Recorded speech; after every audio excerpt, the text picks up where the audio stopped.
Elspeth Harrow had learned by the age of 24 that the easiest way to disappear inside a room full of people was to carry a book, not to read it, not necessarily, just to carry it. To hold it against her side like a shield that nobody could see was a shield.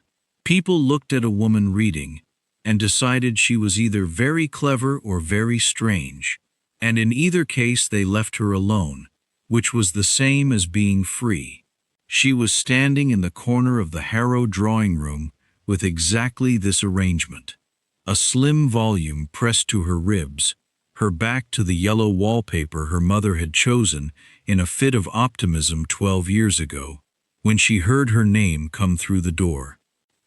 Not called, discussed. There is a difference, and Elspeth had learned it young. Elspeth will do, her mother was saying, on the other side of the door, in the voice she used when she was managing a situation. Crisp, certain, slightly elevated in pitch, the way a person sounds when they are saying a thing they have decided is true and are willing it, through sheer repetition, into actually being so. She is presentable. She is quiet. She will not embarrass us. A pause. Her father's voice, lower. She is not Jane. Jane has a fever. Jane cannot be presented to anyone in this condition. The Duke arrives Thursday. It is Monday. We have 3 days to make this work, and Elspeth will do. Elspeth stood very still. She was good at being still. She had been practicing it her entire life, the art of taking up less space than she was entitled to, of folding herself small enough that the room could be rearranged around her without difficulty. She was the second daughter. Second daughters were furniture. Lovely, perhaps. Useful, sometimes. But not the piece anyone arranged the room to show off. She listened to the rest of the conversation through the door. She heard the words suitable enough and manageable, and once, very quickly, as though her father regretted it immediately, a substitution. She went back upstairs. She sat on the edge of her bed. She opened the book to the page she had been on. Chapter 14. A passage about a woman who had walked away from everything she was supposed to want, and found, on the other side of the walking, something she had not known she needed. And she read until the lamp needed trimming. She did not cry. She was not sure what she felt was the kind of thing that produced tears. It was more like a door clicking shut somewhere inside her. A quiet, final sound. The sound of understanding something she had always half known and had, until this moment, been generous enough with herself to keep in the half-known category. A substitution. She fell asleep with the book on her chest and the words still in her mouth, like a stone. The Duke of Aldermere arrived on a Thursday morning when the sky was the particular gray of English autumn. Not dramatic gray, not stormy gray, but the gray of a decision that has already been made and is simply being carried out. Elspeth was in the library when he came. She had not planned to be there. She had planned to be in the drawing room, correctly seated, correctly dressed, with the correct expression arranged on her face. Her mother had spent 20 minutes the previous evening reviewing the correct expression with her. Interested, but not eager. Pleasant, but not forward. Pretty, but not aware of it. The problem was that Elspeth had been in the corridor on her way to the drawing room, and the library door had been standing open, and there had been a gap on the shelf she had been meaning to fill for 6 weeks, and the book that filled it had been sitting on the hall table since Tuesday, and she had thought, 2 minutes. It was not 2 minutes. She was 3 chapters in when the door opened, and a man walked in who was not her father. He was tall. He wore a coat the color of charcoal, and he moved through the door as though he had done it before, as though he had some private understanding with rooms that they would accommodate him. He stopped when he saw her. She looked up. He was She registered in the quick, efficient way she catalogued most things, not what she had expected. She had expected someone older, someone who wore his title the way her father wore Sunday clothes, self-consciously, with awareness of every seam. This man wore his like a second skin, not arrogantly, just as a fact. He looked at the book in her hands. "What are you reading?" he said. No introduction. No apology for walking unannounced into a library that was, technically, hers. Just the question, delivered with the directness of a person who had long ago stopped pretending that pleasantries were interesting. Elspeth looked at the cover, then back at him. "Wollstonecraft," she said. "A vindication." He said nothing for a moment. Then he walked further into the room, looked at the shelves, put his hands behind his back. "What do you think of it?" he said.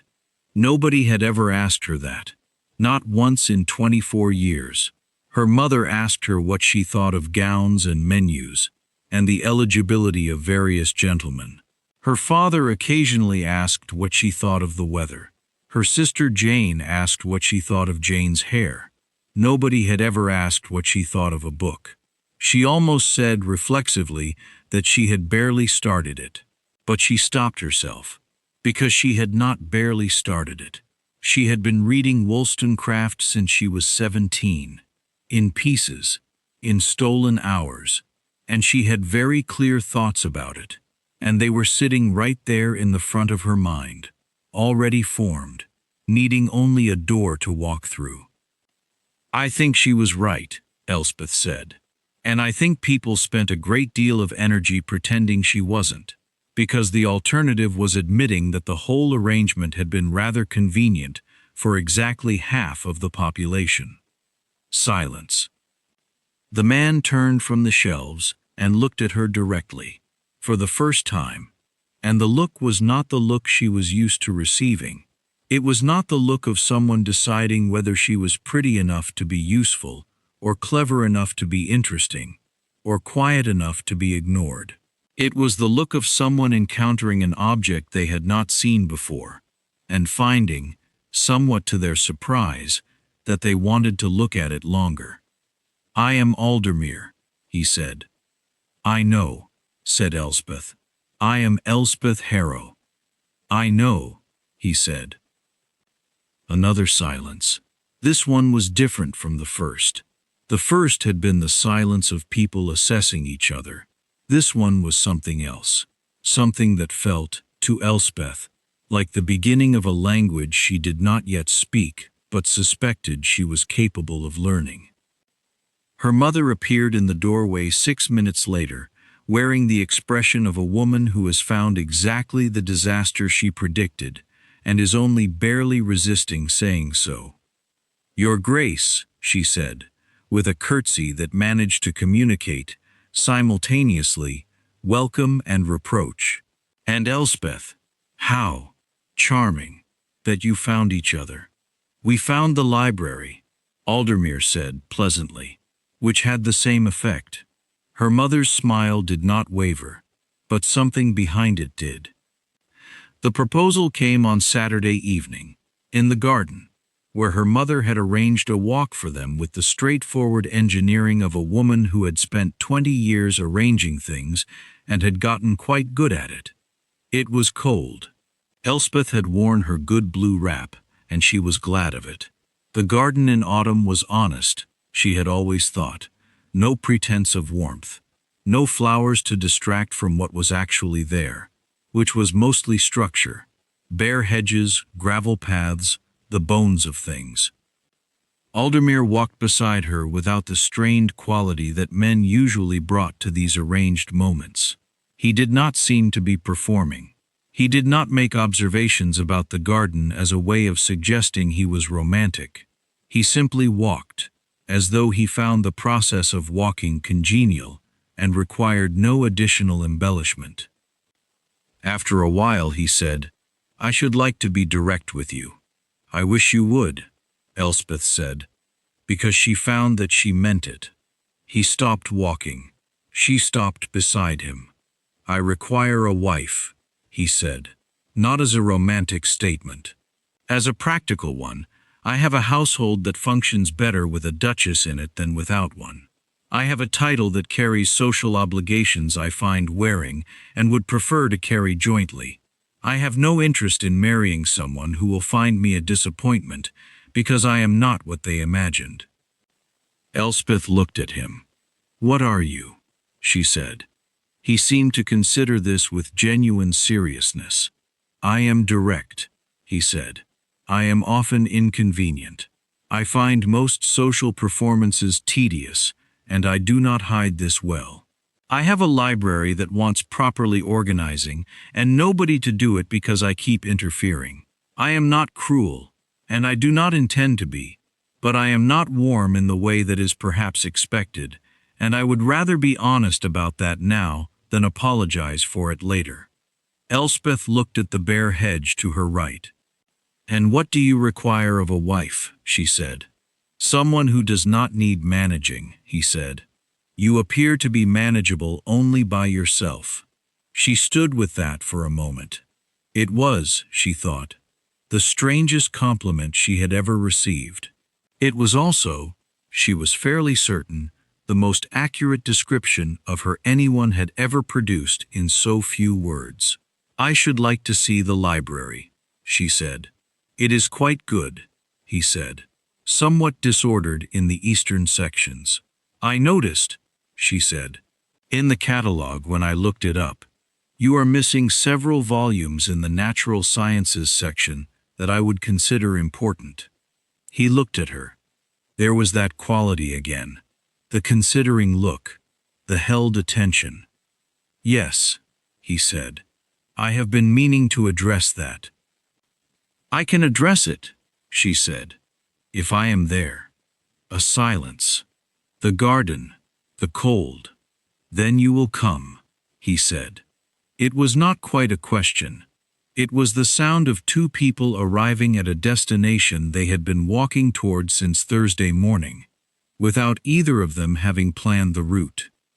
Yes, said Elspeth, I will come. She wore the book under her arm at dinner that evening, tucked against her side, in plain view, on the table, where her mother could see it, and did see it, and pressed her lips together and said nothing. It was the first thing Elspeth had done in 24 years that felt like speaking in her own voice. She ate all her dinner.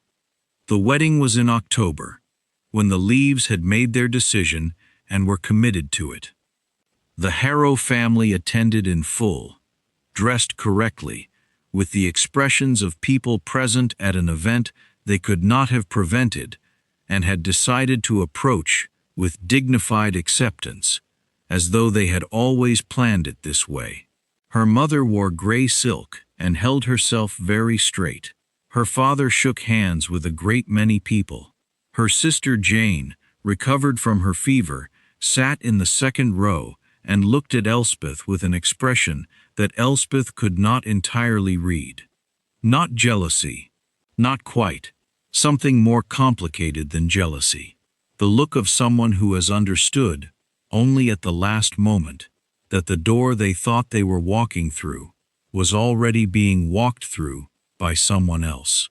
Elspeth did not look at them very much. She looked at Crispin Aldermere, who was standing at the front of the church in a coat that was the same charcoal color as the one he had worn on Thursday, because apparently he had found something he liked and saw no reason to complicate it. He did not look at her family either. He looked at her. The ceremony was short and clean. No elaborate flourishes. The vicar spoke. They answered. There were rings. There was the business with the register. And then they were walking back down the aisle together, and the church was full of a particular type of applause that people produce when they are enthusiastic about a story, rather than a specific couple, and Elspeth understood that they had just become a story. She was not sure how she felt about that. Her gloves were too tight. She had borrowed them from Jane at the last minute, because her own had been lost in the packing. and Jane's hands were slightly smaller, and the gloves were pressing into the knuckles of her right hand in a way that was not painful, but was persistently, quietly distracting. She focused on this sensation rather than on the applause, rather than on the weight of what had just happened, rather than on the fact that she was now walking out of a church as a woman who was formally, legally, publicly, someone other than the person she had been when she walked in. The Duchess of Aldermere. In the carriage, when the door had closed and the sound of the well-wishers outside became muffled and distant, she took off the gloves. Aldermere watched her do it. She rubbed the red marks on her knuckles without commenting on them. He said, "Are you all right?" She said, "Yes." The gloves were the wrong size. He looked at her hands for a moment, then away, out the window. "We will get you the right ones," he said. It was such a small thing, such a completely ordinary thing, and yet something in her chest shifted, not dramatically, not in the way that is described in the romantic novels she had also read, hidden behind the more respectable volumes, throughout her adolescence. Not fire, not a racing heart, something quieter. Like a room you have been standing in for years, where the furniture has always been slightly wrong. And someone has, without announcement or ceremony, moved one chair 2 feet to the left, and suddenly the proportions are correct. She looked out her own window. The countryside moved past in its October colors. She thought, "I am going somewhere." She had not felt that before. Aldermere Court was large. This was not the word Elspeth would have used, given a choice. Large was for quantities and distances. The house was something more specific. It was large in the way that things are when they have been built by people who understood proportion. The ceilings were high enough that sound moved differently inside them. The corridors were wide enough that you could walk through them without feeling you were negotiating space. The windows were everywhere, and the light came in at angles that felt, each morning, like a considered decision rather than an accident. She arrived on a Tuesday and spent 3 days simply walking through it. Not exploring exactly, not inventorying, just allowing it to become familiar. She moved through the rooms the way she moved through new books, without trying to understand everything at once, trusting that comprehension would arrive if she did not force it. Aldermere did not follow her. This was, she came to understand, a quality of his. He was present when he was present, and absent when he was not, and neither state was produced by anything other than his own navigation of what was needed. He did not monitor her. He did not arrange for her to be monitored. He gave her the house the way you give someone a sentence you have written. You hand it over and you let them read it themselves. On the 3rd day, without comment or ceremony, a key appeared on the writing table in her sitting room. She picked it up. It was a brass key, slightly worn, with a small paper label tied to it that said, in handwriting she was already learning to recognize as his, "Library, East Corridor, 3rd floor." She went up immediately. The room was extraordinary. It ran the full length of the eastern wing, which was to say it was enormous in its own right, and the shelves went from floor to ceiling, with rolling ladders on brass rails, and there was a fireplace at each end, and the furniture had been arranged for actual use rather than appearance. Deep chairs near the light, a long table with enough surface to spread multiple books across, lamps positioned correctly. Every detail had been made for someone who spent serious time in books. She stood in the middle of it for perhaps 5 minutes, just looking. Then she found the natural sciences section. It was, as he had said, somewhat disordered. There were gaps, and there were volumes shelved out of sequence, and there was a whole subsection on botany that seemed to have been organized by size rather than subject, which was the kind of thing that happened when a person who loved books delegated their organization to someone who merely respected them. She spent the rest of the afternoon sorting the first 3 shelves. At dinner, Aldermere said, "You found the library." "The natural sciences section needs significant work," she said. "I know," he said. "I have started on it." "Good," he said, and went back to his food. It was not the conversation she might have imagined. There was no gratitude, no performance of appreciation, no comment on how lovely it was that she had taken an interest.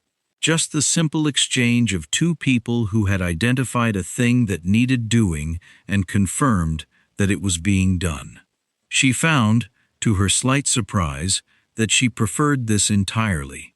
She found it again the following week, when she mentioned that the kitchen garden was being underused, and he said simply, "Speak to Wilson about it." She found it in November, when she rearranged the furniture in the morning room to face the better window, and he looked at it for a moment, when he came in and said, "That is an improvement," and that was the end of the conversation. She found it in December, when she spent 4 days reading through a set of correspondence he had been unable to resolve, and she came to him with a suggested solution, and he read it once and said, "Send that on Thursday." He did not explain himself at length. He did not offer unnecessary commentary. He did not require her to diminish her thinking before presenting it to him. He simply received it, as one receives a letter from an intelligent correspondent, with the assumption that the contents are worth reading. She had not known, until this, how much she had been diminishing her thinking before presenting it to others. She had not known she did it at all. The winter passed with a quality she had no previous word for. Not happiness exactly, or not only that, not comfort, though there was comfort. It was more like competence, the feeling of moving through days that required her actual self, her intelligence, her opinions, her capacity to organize a library and manage a household and hold a real conversation, rather than her performance of a woman who did not possess these things. She and Aldermere developed a language. It was not a language of endearments or declarations. It was practical.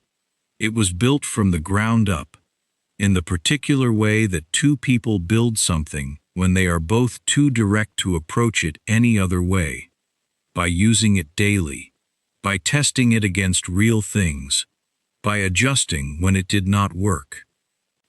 He called her Elspeth, not Miss Harrow, not my lady or your grace, which were for public use, just Elspeth, from the very beginning, as though the name were a place he was comfortable inhabiting. She called him Aldermere for 3 months, and then, without quite deciding to, stopped. "Crispin," she said one morning, reaching across him for the marmalade, and he passed it to her without looking up from his correspondence, and she understood that this had been decided without negotiation, which was how most of their decisions were made. She began to understand the interior grammar of his affection.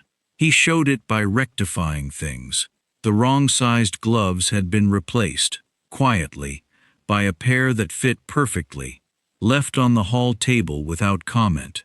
When she mentioned once that the lamps in the library were insufficient in the corner by the east window, there were new lamps there within a week. When she said the catalog system for the periodicals was making her lose time, he arranged for a proper system to be installed. He did not say, "I love you." He said, "I have corrected the condition I found inadequate." She learned to hear the difference, and then, gradually, to understand that they were, for him, the same statement. She was not sure when she started to love him. It was not a moment. It was more like the natural sciences section of the library. She had arrived to find it disordered, and she had been working on it steadily, and one morning she had looked up from the shelf she was organizing and understood that the whole thing was now in order, and she could not point to the single moment when it had become so. She did not tell him this. She was not sure she had the words for it yet in the language they shared. She suspected he already knew, the way he knew most things, quietly, without requiring confirmation. In February, a letter arrived from her mother. She knew it was from her mother before she opened it, from the handwriting and from the particular quality of the envelope, which was always sealed with just slightly too much wax, as though her mother had, even in correspondence, a tendency to over-secure things. The letter was 2 pages. The first page was inquiries after her health, inquiries after the health of the Duke, observations about the weather in the county, and a lengthy description of a dinner party that Elspeth had not attended and in which nothing of note had apparently occurred. The second page was about Jane. Jane had been introduced to Lord Pemberton's eldest son, and the introduction had gone well, and there was a possibility, only a possibility, nothing certain, it would be premature to say more, of a match being arranged. And wasn't it wonderful? And wouldn't Elspeth be pleased to hear it? And perhaps, since Elspeth was now so well placed, there was something she might do, some word she might have Aldermere say in the right direction, some gentle— Elspeth folded the letter on the 3rd line of this section. She sat with it for a moment. She thought about Jane in the 2nd row of the church, with the expression she had not been able to read. She thought about the fever that had not been Jane's fault, and had not been her own fault either, and about the word substitution, which had not been fair, and which she had carried for months without fully examining. She thought about her mother's voice through the door, crisp, managing, competent in its own way, saying she will do. She thought, I did. She set the letter next to the marmalade, which was where she put things she was going to deal with later. Then she opened her book to the chapter she was on and read 4 pages before the quality of the light changed, and she realized it was later than she had thought, and she had a meeting with Wilson about the kitchen garden in 10 minutes. She went to the meeting. She came back. She wrote a reply to her mother that was 2 paragraphs. Warm, pleasant, non-committal on the subject of Lord Pemberton's eldest son, and containing no promises, and sent it that afternoon. Then she did not think about it further. She was learning this too, the art of letting certain things sit at their own weight, without adding to them. Spring came in a rush, the way English springs do, a long nothing, and then suddenly, unreasonably, everything at once. The kitchen garden became productive. The library reached a state of organization that Elspeth found genuinely satisfying. Not finished, because a working library was never finished, but in order. In the right order, which was different. In April, there was a letter from Aldermere's sister, Lady Farrow, who wrote to say that the London season was beginning, and there were obligations she hoped her brother had not forgotten. And Elspeth read between the lines of this, with the skill of someone who had spent 24 years listening to what was not said as much as what was. The obligations were social. The season was an event. The event required the presence of the Duke of Aldermere and, this year for the first time, his new Duchess. She discussed it with Aldermere over breakfast. I find it wearing, he said, which was perhaps the clearest description of the London season she had ever heard. I find a great many things wearing, she said, and I do them anyway, though I appreciate your warning me. He looked at her. There was something in the look she was getting better at reading, a kind of appreciation that he delivered through attention, the way some people deliver it through words. The steady fact of his looking at her, rather than past her. You will manage it better than I do, he said. I will manage it differently, she said, I don't think better is the point. They went to London in May.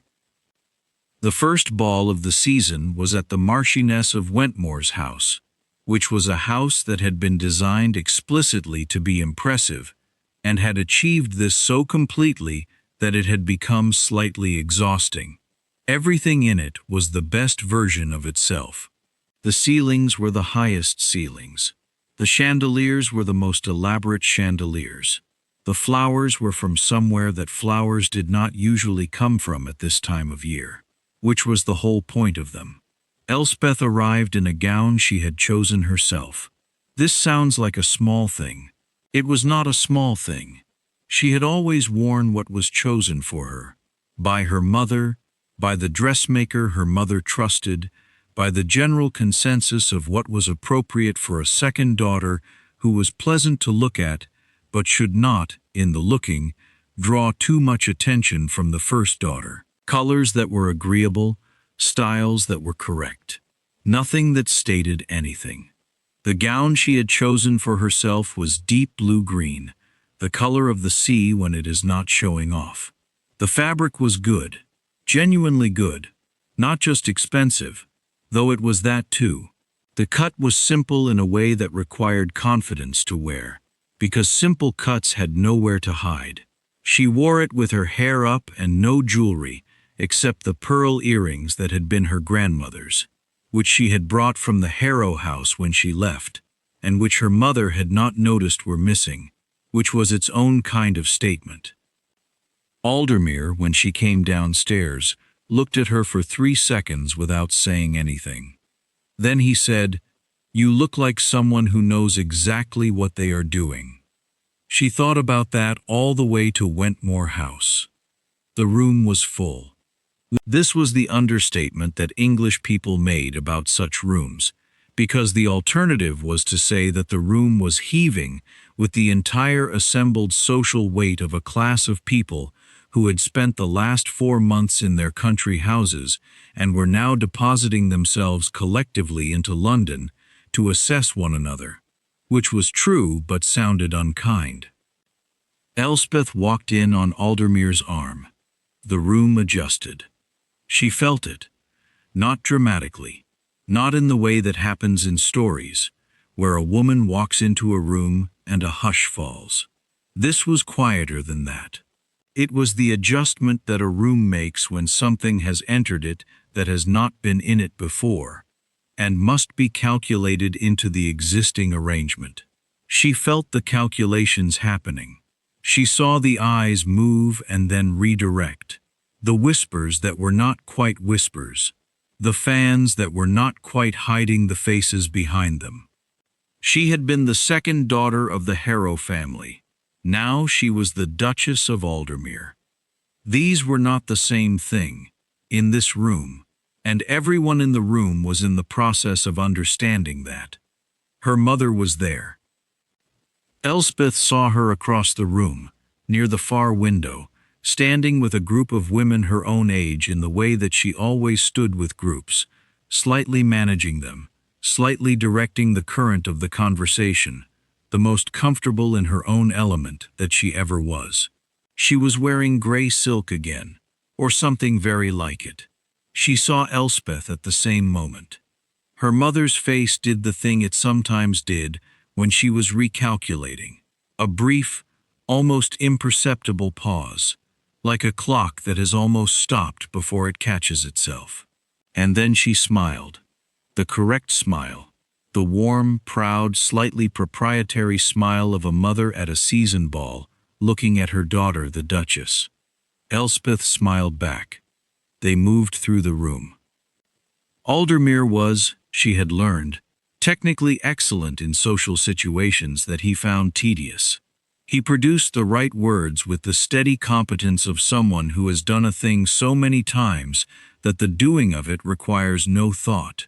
He greeted people, he received compliments on his marriage, he said several things that made the people he said them to feel they had had a meaningful exchange, and Elspeth, beside him, watched this and understood that what she had initially read as naturalness was actually a different kind of performance. The performance of someone who has decided that the game is not interesting, but has chosen to play it well regardless, on the grounds that playing it badly would be more trouble. She did her own version of the same thing, but something was different. She found, as the evening progressed, that the social performance she was producing was different in kind from the one she had always produced. The old performance had been about diminishing, about making herself smaller, more agreeable, less definite, less likely to take up the wrong kind of space. This performance was about something else. She said what she thought, carefully and pleasantly, and without aggression, but actually what she thought. When a woman said that the Aldermere Library was rumored to be impressive, Elspeth said it was, and she had reorganized the Natural Sciences section and would be happy to discuss the catalog system if it was of interest. When a man said something vague and slightly incorrect about Italian art, she corrected him, lightly, with the information that made the correction unnecessary to belabor. When Lady Farrow, Aldermere's sister, a sharp-faced, warm-hearted woman who had decided on the basis of one dinner in February that she liked Elspeth, and had been acting accordingly ever since, asked her opinion of the Marchioness's decor, Elspeth said that it was very well done, and that she personally preferred rooms that were trying to be comfortable, rather than trying to be impressive, and Lady Farrow had laughed out loud with her whole face in the way of someone who is delighted to have found a person who means what they say. The evening was long. At some point, she did not mark when. There was no specific moment. It simply became true. She was aware that the room had shifted in relation to her. Not the room itself, the people in it, their angle toward her. The way they turned when she was nearby, the way the conversations she joined acquired a slightly different quality. The way the women who had been looking at her with calculation were now looking at her with something that had a sharper edge. Not admiration. Not exactly. Envy. She recognized it from a distance. The way you recognize weather. The particular quality of the attention. The way it appraised rather than received. The way it weighed what she had against what they did not. She had not wanted this. She had not, in the long months of October and November and December and January and February and March and April, thought very much about what the season would produce. She had thought about the library and the kitchen garden and the morning room and the right-sized gloves and the language she was learning with Crispin and the slow, unremarkable, extraordinary daily fact of being in a place where she was not required to be less than herself. She had not thought about being envied.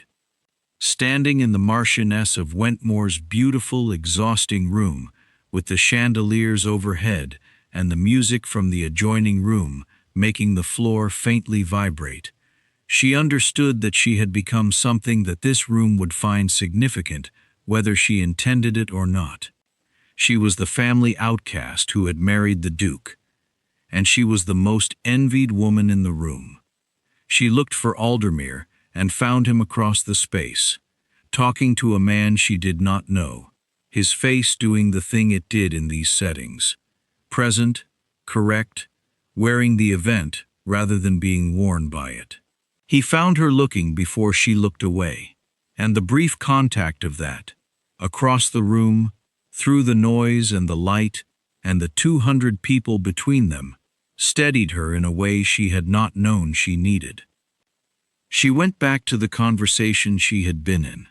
She stayed the correct length of time at the ball. She ate 3 things from a tray and remembered to drink water. She was, by the end of it, tired in the way that public social performance always made her tired. Not the good tiredness of physical exertion or the satisfied tiredness of concentrated work, but the specific tiredness of sustained translation, of spending hours producing a version of herself that was accurate but compressed, readable to strangers. In the carriage going back, she took off her earrings and held them in her palm. The pearls were small and very old.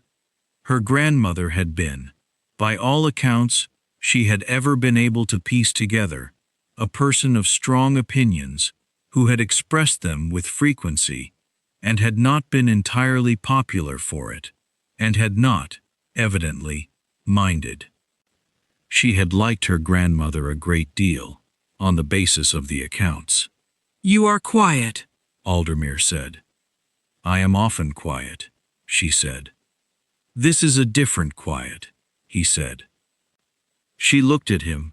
The carriage moved through London streets, late and lamplit, the city working at its night version, the people outside on different business than the people who had been inside the Marchioness's chandeliered rooms. "They all looked at me tonight as though I had won something," she said. He was still for a moment. "Had you?" he said. She turned the pearls over in her hand. She thought about the door, the conversation on the other side of it, the stone word that she had carried for months. She thought about the library and the wrong-sized gloves, and the 3 seconds in which he had looked at her when she came downstairs tonight and said she looked like someone who knew what they were doing. She thought about the way Jane had looked at her in the church, and the expression she had not been able to read, and the letter with too much wax on the seal, and the word substitution, and the chapter 14 passage about the woman who had walked away from everything she was supposed to want. "I think I won something before I married you," she said. Tonight they just noticed. He looked at her for a long moment. Then he looked out the window, and she looked out hers, and the city moved past them, and neither of them said anything else, and the silence was the most comfortable thing she had felt all evening. The season continued. She moved through it with a steadiness that surprised her. Not the steadiness of someone performing steadiness, but the genuine kind, the kind that comes from having a fixed point to return to. The fixed point was the house in Grosvenor Square that Aldemir kept in London, which was smaller than the court, but had a library that she had spent a week rearranging when they arrived, and which now felt like hers, in the specific way that spaces feel like yours when you have put your thinking into them. She attended the events. She wore the gowns she chose. She said what she actually thought with increasing frequency, and found that the people who mattered, or who mattered to her, which was a different category from the people who simply had status, generally preferred it. Lady Farrow became a real friend, which surprised Elspeth slightly, and did not surprise her at all. They were different women. Lady Farrow was louder, more easily delighted, more willing to enjoy the season for what it was on its own terms, but they shared a quality of directness that meant their conversations went quickly to substance and stayed there. "My brother," Lady Farrow said one afternoon, when they were sitting in the Grosvenor Square morning room with tea and a collective disregard for the social call she had ostensibly come to make, "was not expected to be manageable." "He is not manageable," Elspeth said. "No, he is not." Lady Farrow smiled. "And yet here you are." "Here I am," Elspeth agreed. "He is different," Lady Farrow said. "Since October. Not obviously. You have to know him. But he is." She looked at Elspeth with the directness that Elspeth had come to recognize as her signature. "He is easier in himself. That is the only way I can put it." Elspeth thought about the morning room at the court, with the furniture moved 2 feet to the left, and the proportions suddenly correct. "I think we are easier in ourselves," she said. "Together. I am not sure either of us is entirely responsible for it." Lady Farrow looked at her with something warm in her face. "No," she said. "I don't suppose either of you is." They drank their tea. The season continued around them. Her mother called on a Thursday in June. Elspeth had been expecting this. Her mother did things in their correct order, and the correct order included a social call to one's daughter's London house during the season, and her mother would not have omitted it regardless of what she felt about the situation, because omitting correct things was not in her nature.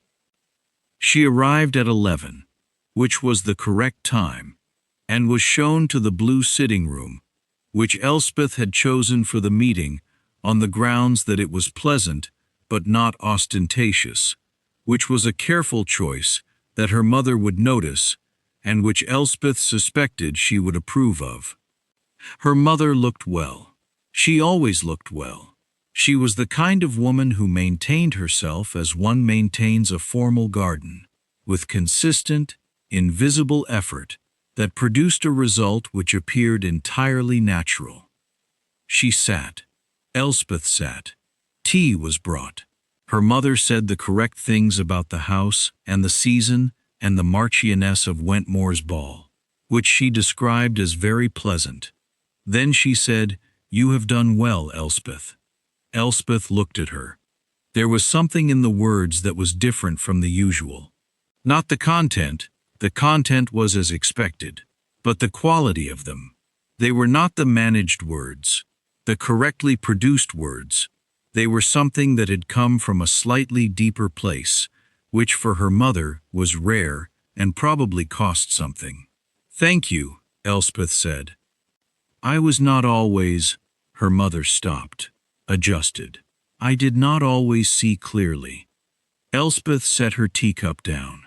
She thought about saying, "I heard you," through the door. She thought about the word, the stone word. She thought about everything she might say, every version of the conversation that was not this one, the version where she named what had been done and required an accounting. She thought about the folded letter by the marmalade, the art of setting things at their own weight without adding to them. "You managed a great deal," Elspeth said, "with the tools you had." Her mother looked at her. "You are being generous," her mother said. "I am being accurate," Elspeth said. "They are sometimes the same thing." A silence. The blue sitting room, the London light coming through the curtains she had chosen, which were exactly the right weight for the window. Her mother said, "Jane is happy, I think, with Pemberton's son. They suit." "Good," said Elspeth, and meant it fully. "I am glad." "And you?" Her mother looked at her with the appraising quality she had been born with, the quality that catalogued and calculated, but underneath it now something that was simply a mother looking at her daughter, and the calculation was secondary. "Are you happy?"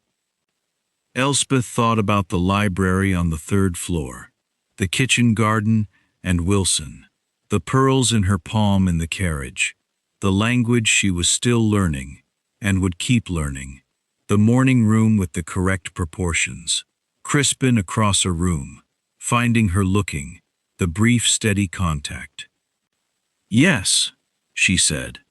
And then, because her mother had asked a real question and deserved a real answer, "Happier than I expected, and I expected quite a lot." Her mother's face did something complicated, not the managed expression, not the gray silk expression, something underneath it that was private, and which Elspeth understood was not for her to read, and so she looked at her tea and allowed her mother the privacy of it. "Good," her mother said at last. "That is good." They finished their tea. Her mother left at 12:15, which was the correct time to leave. At the door she held Elspeth's hands for a moment. Both hands, briefly, the grip of someone who was saying something they had no words for. And then she went, and her carriage moved away down the street, and Elspeth stood in the door of the Grosvenor Square house and watched it go. She stood there for a minute longer than necessary. Then she went back inside, where there was a letter from the head gardener at the court about the autumn planting, which she had been looking forward to answering. The season ended in July, when the city remembered it was possible to be hot, and people began departing for the country with the purposeful speed of individuals who have been performing for 3 months and have reached their limit. Elspeth and Aldermere returned to the court on a Wednesday morning, with the windows of the carriage down, and the air coming through them carrying the particular combination of green and earth, and something flowering that was specific to this part of the country at this time of year, and which Elspeth had come to identify as the smell of being home. Home. She had not had a home before. She had had a house. She had had a place to be from. This was a different thing entirely. This was a place that had her in it, that was in some way completed by her presence and diminished by her absence. And she knew this, not because anyone had told her so, but because she felt it in the quality of the arriving. The court opened up as they came in. The familiar corridors, the familiar light, the sound of the rooms adjusting to being occupied again after weeks in London. The kitchen smelled of bread. The library, she could feel it 2 corridors away, the way you feel a warm room before you've reached it, was exactly as she had left it. She went straight there. The eastern window caught the afternoon light at this hour. She stood in it for a moment with her eyes closed, just receiving it. The smell of books and wood and the faint metal smell of the brass ladder rails. She heard Aldermere come in behind her. She did not turn. He did not speak immediately. This was his quality. He occupied space without filling it with noise. After a while he said, "You missed it." "Every day in London," she said. "We can stay longer next year," he said. "Or not at all." She opened her eyes. "We'll stay the same amount," she said. "The obligations are real. Wearing, but real." A pause. "Lady Farrow says, you are the most talked about woman of the season," he said. "Lady Farrow is generous." "Lady Farrow is accurate," he said. "It is frequently the same thing." She turned around at that, because it was her own sentence back to her, and she found him standing near the shelves on the right, looking at her with the considering look. The look that had started on a Thursday morning when he had walked into a library and found her reading Wollstonecraft and asked what she thought of it. She thought, "I have been looked at as I am for 10 months. She thought, "That is all I ever wanted, and I could not have named it before I had it." She said, "The botany section needs extending. I found 3 texts in London I want to add." "I'll have them shelved when they arrive," he said. "I'll shelve them myself," she said. "I know where they go." "Yes," he said, "you do." She went to the ladder and climbed 2 rungs to check the upper shelf on the science section. She had a specific gap in mind, a particular place she was planning, and she wanted to see it again now that she was back. The ladder rolled slightly under her weight, and she steadied it with one hand and looked at the shelf, and yes, exactly there, exactly that space, that was where they would go. She looked down. Aldermere was watching her, his hands behind his back, his face doing the thing it only did in here, or in the rooms they actually lived in, rather than the rooms they performed in, a quality of quiet that was not emptiness, but something more like settlement, like a person who is where they want to be, and is not attempting to want anywhere else. "I will write to Lady Farrow," she said, climbing back down. She mentioned she wanted to visit before autumn. "Fine," he said. "She will require the yellow room. She dislikes north-facing windows." "I know," he said.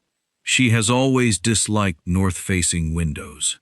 "The yellow room has east and south," Elspeth said. "Yes," he said. She stepped off the ladder onto the floor. They were close now, not dramatically close, not in the way of scenes in the novels she had read behind the respectable volumes in the Harrow Library, just close in the way of two people who have been in the same room, sharing its proportions, for 10 months. Close in the way of people who have become accustomed to each other's presence and find each time they reassess that they are glad of it. "I am glad we came back," she said. "I am always glad to come back," he said.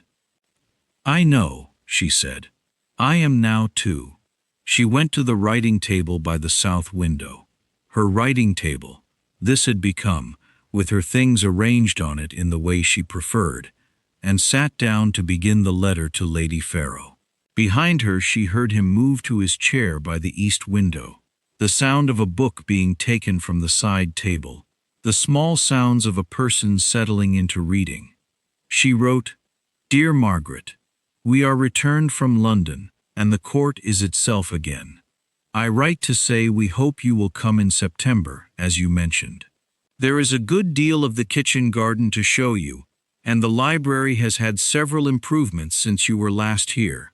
Bring your warmest coat. The mornings are cold by September, and I have given up apologizing for the northern weather." She paused, added, "I find I am very glad to be home." She sealed the letter. Outside the window, the afternoon light was moving across the court's grounds with the unhurried quality of late summer, long and golden and entirely unconcerned with anyone's opinion of it. The kitchen garden was visible from this angle, and she could see the rows she and Wilson had planned in March, which were now fully themselves. She heard Aldermere turn a page. She reached for the next letter in the pile. There were 3 more needing answers, and the head gardener's note about the autumn planting, which she had been looking forward to, and she sat for a moment before she opened it, just existing in the room. The library on the 3rd floor of Aldermere Court, the east and south windows, the brass ladder on its rail, the 2 fireplaces, the shelves from floor to ceiling, now in the right order she had put them in a house that had become her house by the act of learning to live in it. This was not a story about being envied. She knew that now, completely. The envy had arrived at the Marchioness's ball the way things arrive when they have been set in motion by external forces. It had simply been there, a fact of the landscape, a thing the room produced because rooms like that one produced it.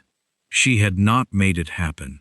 She had not wanted it to happen. It was a side effect of a series of decisions that had not been made with that in mind at all. What she had made happen, or what had happened with her participation as her most honest self, was this. A woman who had been used to being a sentence's dependent clause had become, quietly and without drama, the subject of her own story. The Harrow family outcast, the substitution, the daughter who read too much and said too little and was perfectly suitable in a crisis, but was not, fundamentally, the one anyone had been hoping for. She had become the Duchess of Aldermere. More than that, she had become Elspeth, fully, without the reduction that the word substitution had tried to apply, without the managed smallness that had been the shape she was expected to occupy. She had become the woman who reorganized the natural sciences section and argued with the kitchen garden and corrected politely incorrect statements about Italian art, and held her grandmother's pearls in the carriage, going home, and understood things about herself that she had been waiting 24 years to understand. The most envied woman in England. She opened the gardener's letter. The autumn planting was going to be extensive. There were decisions to be made about what to put in the new beds, and she had opinions about this. She had been reading about soil composition in the natural sciences section, newly organized, and there were several things she wanted to try. She began to write her reply. Behind her, Aldermere turned another page. Outside, England, late summer, green and certain. Hers. In August, when the court had settled fully back into itself, and the London season was a memory that had already acquired the quality of a well-read book, something you had absorbed so completely that you could not entirely separate what you had lived from what you had understood, Elspeth began what she privately called the project. The project was not a single thing. It was the word she used internally for the set of overlapping endeavors that had been collecting in the back of her mind since October, each one waiting for the right moment to be moved from thought into action. The kitchen garden expansion was one piece of it. The library was another, but the largest piece, the one she had been turning over for months, quietly, the way you turn over a question you are not quite ready to answer, was the estate school.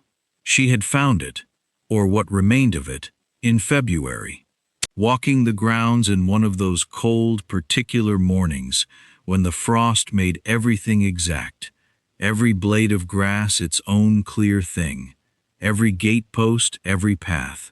She had come across a low stone building set behind the home farm, not quite part of it, slightly separate, with a door that was unlocked and windows that were dusty and a single room inside that contained 6 wooden benches, a cracked board on the wall, and a quality of disuse that felt somehow specific, as though the building had been used deliberately and then stopped, rather than simply never started. She had asked Mrs. Norris, the housekeeper, who had been at the court for 31 years and whose knowledge of the estate was geological in its depth. That was the schoolroom, Mrs. Norris had said, in the tone that people use for things that have a history and a sorrow, and they would rather not go into the full detail of it. There was a school here, when the late Duke, the previous one, the father, when he was alive, a tenant school, for the children on the estate. He was very particular about it. And then, Elspeth had asked. Then he was not alive, Mrs. Norris said, and there were other concerns. Things fell away. Elspeth had stood in the doorway of the empty room for a long time. She had not said anything to Aldermere about it immediately. She had done what she always did with things that needed thought. She had let them sit. She had brought them out and looked at them, put them away, brought them out again. She had read about tenant schools and estate education and the specific logistical and financial requirements of maintaining one. She had spoken, carefully, with Wilson, who had been on the estate since he was 14 and knew the names and situations of every family who lived on it. The Marsden boys could use a school, Wilson had said, with the directness of a man who did not see why he should pretend otherwise. And the Grantley girl, she is sharp as anything. There is no provision for her. How many children are we speaking of? Elspeth had asked. Across the full estate? 20, perhaps. 22. Some of the older ones have already missed the years when it would have made the most difference. She had nodded and asked 2 more practical questions and gone back to the house. In August, she raised it with Aldermere. She brought her notes to breakfast. She had, by this point, the notes of a person who had been thinking carefully for 6 months. And she set them on the table beside her coffee, and she said, "I want to talk to you about the schoolroom behind the home farm." He looked up from his correspondence. She explained what she had found and what she had learned and what she was proposing. She did this in the way she had learned to present things to him, directly, with the relevant information given in order, without preamble or softening, without performing an uncertainty she did not feel. She had numbers. She had a proposed arrangement with a teacher she had corresponded with through a contact of Lady Farrow's. She had a projected cost and a proposed timeline. He listened without interrupting. When she finished, he was quiet for a moment. Then he said, "My father built that school." She had not known this. Wilson had not known, or had not said. Yes, Aldermere said, looking at something she could not see. He was particular about it. He said it was the most important thing on the estate. He said an estate that educated its people was an estate that could sustain itself. A pause. When he died, I was 21, and there was a great deal to manage, and the school was one of the things that was not managed well. Elspeth looked at the notes on the table. She understood now the quality of the disuse. Not simply neglect, something more like grief that had been converted, over years, into absence. Then we should reopen it, she said. He looked at her. Yes, he said, we should. They looked at each other across the breakfast table with the notes between them, and something passed between them that was not a word and did not need to be. The school opened in September, on a morning that was cold and clear in the way of early autumn, the kind of morning that felt like a beginning rather than an ending, though the season said otherwise. The teacher, a young woman named Miss Adley, arrived with a trunk and an expression of determined cheerfulness that Elspeth recognized as the expression of someone who is slightly nervous and has decided not to show it, which was an expression Elspeth had been familiar with since childhood because she had worn it herself at many significant junctures. Elspeth gave her a tour of the schoolroom, which had been cleaned and repaired and equipped over August. New benches, a proper board, books ordered from London, a small stove installed against the north wall for winter. Miss Adley stopped in the doorway and looked at it the way people look at a thing when it is better than they expected. "This is very well done," she said. "The children are not yet accustomed to coming," Elspeth said. "The first weeks may be slow. The families need to understand that we intend to sustain it." "I understand," Miss Adley said. "Wilson will introduce you to the families. He knows them well." Elspeth paused. "The Grantley girl, she is 9, and I am told she is very able. I would be grateful if you would not let that get lost." Miss Adley looked at her with the direct look of someone who has heard something real. "It won't," she said. Elspeth believed her. On the first day of school, 12 children arrived. On the second day, 15. By the end of the first week, there were 19, including both the Marsden boys and the Grantley girl, whose name was Clara, and who, when Elspeth passed by the schoolroom window on the Wednesday afternoon and looked in, was sitting at the front bench with her whole body leaning slightly forward, the way a person sits when they are fully engaged and do not know they are doing it. Elspeth had sat like that, in the Harrow Library, at 7 years old, reading the first book she had ever found that seemed to have been written for her actual mind. She stood at the schoolroom window for perhaps 30 seconds. Then she walked back to the house with something warm and complete in her chest that she did not need to name to know what it was.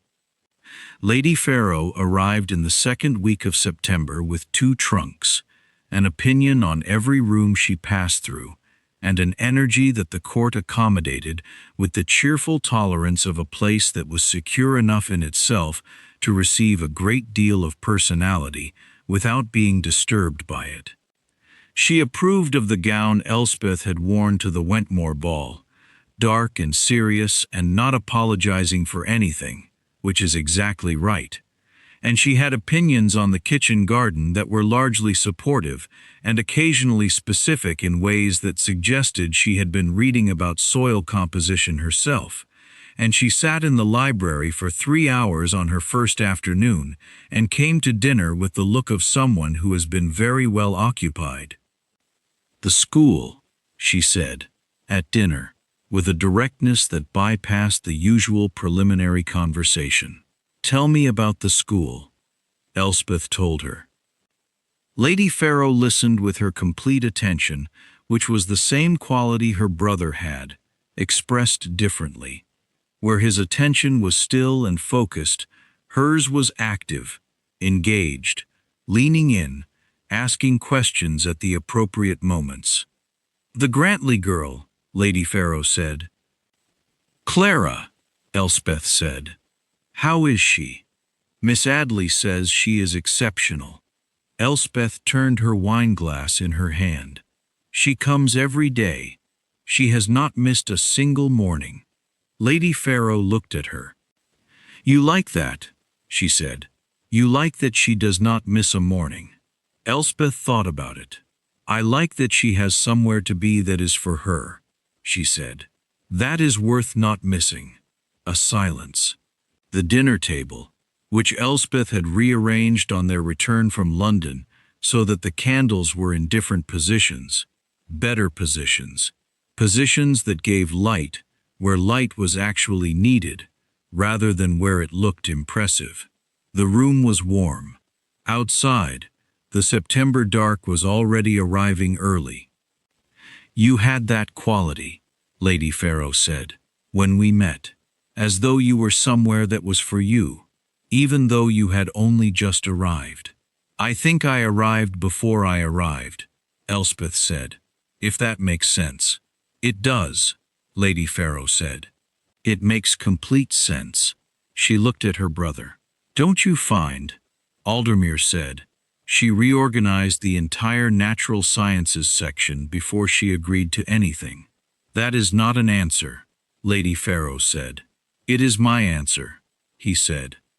Lady Farrow looked between them. She had an expression on her face that was difficult to read, which for her was unusual. She was generally quite legible. After a moment, Elspeth understood that the expression was not difficult to read because it was complex. It was difficult to read because it was simple, and she was not accustomed to seeing simple things on Lady Farrow's face. It was happiness, uncomplicated and genuine. "Good," Lady Farrow said. "That is very good." And she went back to her dinner.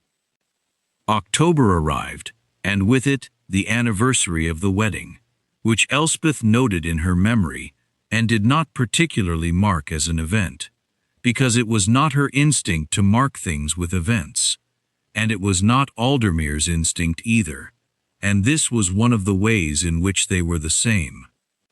But he came to the library on that morning with a book under his arm, which he set on her writing table without comment, and she looked at the title, and it was a new edition, the new, expanded edition, just published, of the complete Wollstonecraft she had been waiting for, and she looked at it for a moment, and then at him.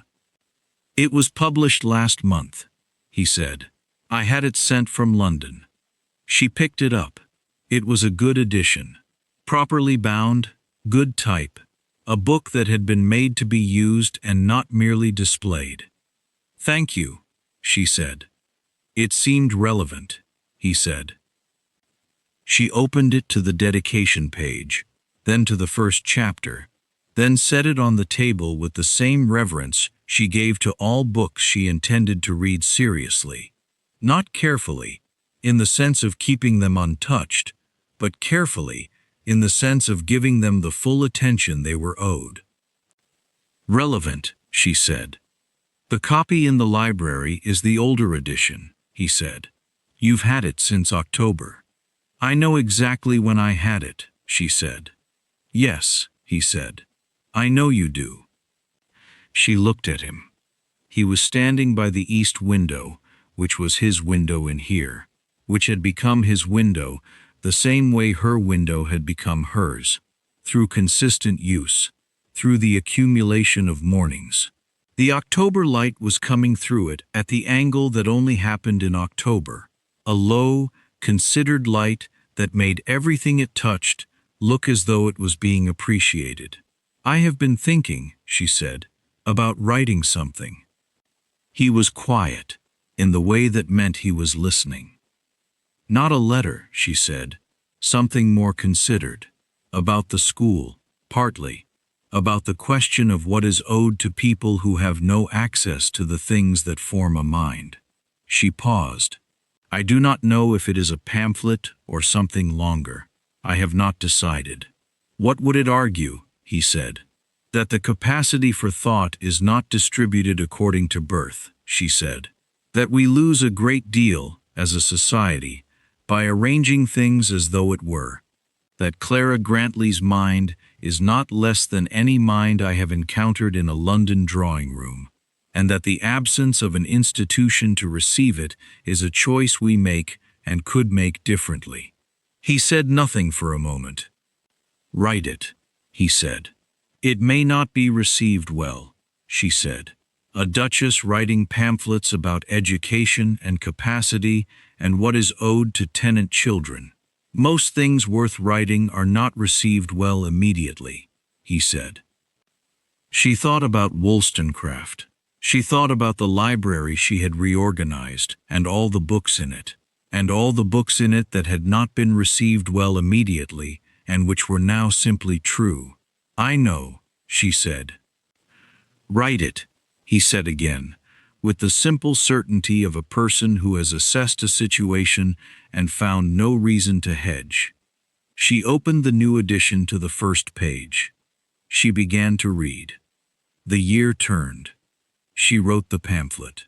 It took 4 months, was revised 3 times, and went through a process she had not anticipated, of showing it to Lady Farrow, who read it in a single sitting and said it was excellent, and that she knew someone, and the someone knew someone, and the pamphlet was read by several people, one of whom wrote back with a detailed letter of response that was more interesting than the pamphlet itself, and from which an extended correspondence developed that was one of the more stimulating intellectual experiences of Elspeth's adult life.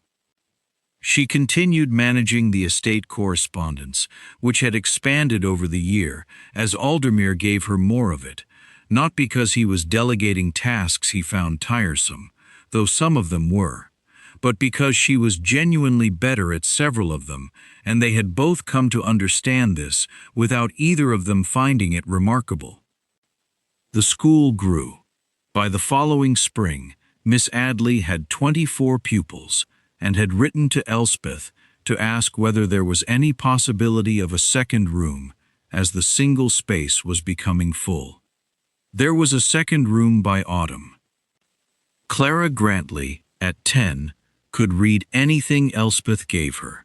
She had been given the run of the library on Saturday mornings, and she approached this opportunity with the focused intensity of someone who has been waiting for exactly this, without knowing that waiting was what they were doing.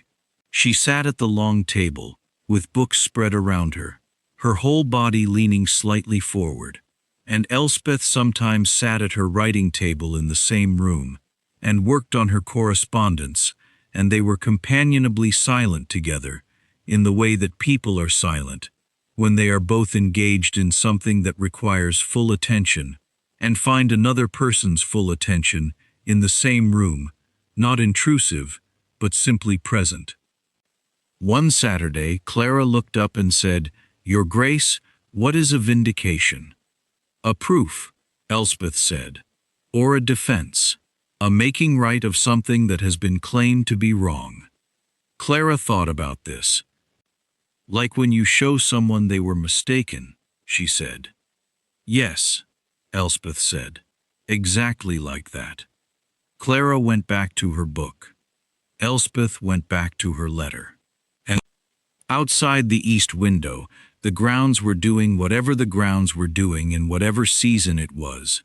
She had stopped keeping careful account of this, because the grounds were always doing something and she was always looking at it, and she found it sufficient simply to receive it rather than catalogue it. She was 32 letters into the correspondence about the pamphlet. She was working on the library's new acquisition system, which she had been redesigning in the gaps between other work. She had a meeting with Wilson on Thursday about the spring planting, and with Miss Adley on Friday about a proposal for a lending arrangement whereby the school children could borrow books from the secondary library Elspeth had established in the schoolroom annex. She was busy. She was engaged. She was living at the full extent of herself, and the full extent of herself was, she had discovered, considerably larger than any room she had previously been handed to occupy. The most envied woman in England. It still occasionally appeared, in letters and in the gossip pages, and in the things Lady Farrow reported from London. The story of the Harrow outcast and the Duke who had taken her from the margins of her family's drawing room and handed her a duchy. The romantic narrative, the tale of rescue and reward. She understood why people liked the story. Stories were how people organized the world, and the story of an overlooked woman chosen by an unlikely champion and elevated to the most visible position available was the kind of story that answered something people wanted answered. Something about fairness, about the possibility that the ones who were undervalued would be found and properly valued, about the idea that the arrangements of things could be revealed as wrong and then made right. It was not, however, her story, or not the real one. The real one was quieter and longer and less obviously shaped. It was a story about a woman who had been taught, consistently and without malice, to be smaller than she was. Who had learned this lesson so thoroughly that she had not known she had learned it? Who had walked into a library on a Thursday morning with a book she had been told all her life to keep hidden, and met a man who looked at the book and said, "What do you think of it?" And who had discovered, in the answering, that she had thoughts, that the thoughts were formed, that they had been waiting, like the books on the shelf, simply for someone to ask. Not a rescue. A door opened. And she had walked through it herself, on her own legs, in her own time, to the rooms she had made her own by the force of actually inhabiting them. On a morning in late October, a year and some months after the wedding, Elspeth came downstairs to find a letter from her sister Jane. Jane's letters were less frequent than their mother's, and more direct, which reflected the particular way Jane had developed over the years, less managed than their mother, but also less certain of herself, which produced a combination that sometimes resulted in a kind of honesty their mother was incapable of. The letter was 2 paragraphs. The first paragraph reported that Jane was with child, which was expected to arrive in spring, and that Lord Pemberton's son was pleased, and that her mother was extremely pleased, and that Jane herself was. Elspeth read the word she used, and read it again. Content, Jane had written. I think I am content, which I am learning is perhaps the most accurate word for happiness when it is the kind that does not frighten you. Elspeth sat with this for a long time. She thought it was one of the most precise things Jane had ever written, and she felt for her sister a warmth that was uncomplicated and genuine, not without history, not without the long, complicated shape of a relationship formed under the same roof with too much management and too little space for either of them to be fully themselves, but warm nonetheless. She wrote back that afternoon. She said that content was an excellent word, and that she had arrived at her own version of it by a route that had also taken some learning, and that she hoped for Jane a spring that was everything the spring in that part of the country always tried to be, sudden and slightly overwhelming, and full of more warmth than anyone had quite expected. She sealed the letter and set it in the post-box. She went up to the library. She climbed the ladder to the natural sciences shelf, on the strength of no particular task, simply because she wanted to be up there and look at it from the height of 2 rungs, at the room, at the order she had made in it, at the books that were now where they should be and had been for more than a year. From up here, through the east window, she could see the corner of the schoolroom roof behind the home farm. She could not see the schoolroom itself, but she knew it was full. She climbed down. She went to her writing table. She made coffee, which she had started doing herself, because she found she liked the process of it. The small specific actions, the smell. And she sat at the table with the coffee and the new Wollstonecraft, and she opened it to the page she was on, which was deep into the second section, which was the part she found most demanding and most interesting. She read. Behind her, at some point, Aldermere came in. She heard him come in without turning. She heard the sound of the chair by the east window, the particular sound of him settling into it. Not heavy, not dramatic, just the sound of a person taking their place in a room they know well. The fire was going. The library was warm. The October light outside was doing the thing it did in October. The considered, golden, unhurried light. She read 3 more pages. Then she looked up, not at him but at the room, at the shelves she had set in order, the catalog she had rebuilt, the system that now worked correctly because she had made it work correctly. And she thought about the year that had just passed, and the year before it, and the woman who had stood behind a door, and heard the word substitution, and had carried it, heavy, in her chest like a stone. The stone was gone. She had not noticed it leaving. That was how it had happened. Not a dramatic moment of release, not a scene, not a confrontation where she had said what needed to be said and received what needed to be received. Just the gradual, daily process of living as herself until the thing that was not herself dissolved. The way things dissolve when they are no longer being held. She was the Duchess of Aldermere. She was a woman who had written a pamphlet and was in the middle of a correspondence she found genuinely stimulating, and had a school with 24 children in it and a kitchen garden that would be different next spring, because she had read about soil composition and had opinions about it.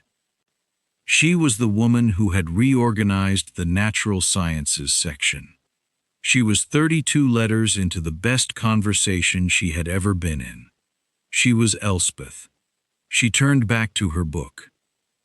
The library held them. 2 people. Their silence. The fire. The October light. The room they had built together out of the rooms they already were. And outside, England continued being England. Gray and certain and ongoing. And the schoolroom roof was there behind the home farm. And Clara Grantley would arrive on Saturday morning with her whole body leaning forward, and the Wollstonecraft correspondence would need a reply by Tuesday, and the spring planting decisions were still unmade and would require Wilson and time and thought. There was always more. That was what she had learned, ultimately. What no one had told her, and what the long, quiet year had shown her, slowly, in the way that real things show themselves, not in speeches or revelations, but in Tuesday mornings and library ladders and letters sealed with the right amount of wax. There was always more of herself than she had been permitted to use. She put her hand around her coffee cup. She read on,